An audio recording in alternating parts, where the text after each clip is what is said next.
40 வருடங்களுக்கு முன் 80களில் வாழ்ந்த இனிய வாழ்க்கை. செருப்பு அருந்தால் தைத்து போட்டுக் கொண்டோம். காதலித்து திருமணம் செய்தாலும் கணவனை வாங்க போங்க இழைப்பாள். ஆணியில் மாட்டி கிழிந்த துணியை தைத்து உடுத்திக் கொண்டோம். முதல் நாள் கூட்டு, பொரியல், ரசம், சாம்பாரை சுண்ட செய்து பழங்கஞ்சியுடன் பருகினோம். எல்லா கல்யாணத்திலும் மதிய உணவு பிரதானமாக இருந்தது. வடை பாயசத்துடன் வீட்டு சொந்தங்களே பாசத்துடன் பரிமாறினார். ரயில் பயணத்திற்கு புளி சாதமும் எலுமிச்சை சாதமும் கட்டி சென்றோம். பெரும்பாலும் பேருந்தில்தான் போனோம். பள்ளி மாணவர்கள் குழந்தைகளாக இருந்தனர். இளையராஜா தான் எங்கும் ஒலித்தார். பாடல்களின் வரிகள் புரிந்தன. காதலிப்பவர்களுக்கும் உறவுகளுக்கும் கடிதங்கள் எழுதினோம். ரஜினி, கமல் பொங்கல், தீபாவளி கிரீட்டிங்ஸ் கிடைத்தது. உண்டு கழித்து தீபாவளிக்கு சினிமா பார்த்தோம். காணும் பொங்கலுக்கு உறவுகளை பார்த்தோம். திருடனை பிடிக்க ஊரே ஓடியது. பாம்பு அடிக்க பக்கத்து வீட்டு மாமா வந்தார்.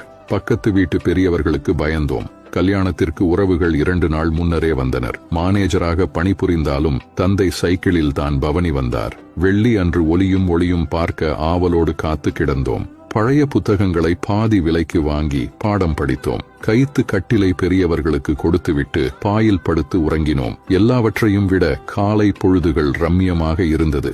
முன்னேற்றம் என்ற பெயரில் நல்லவற்றை தொலைத்தோம். நாகரீக போர்வை போர்த்தி நாசமாய் போனோம். அன்றைய வாழ்க்கையில் பிரச்சனைகளும் இருந்தன. இன்று பிரச்சனைகளே வாழ்க்கை.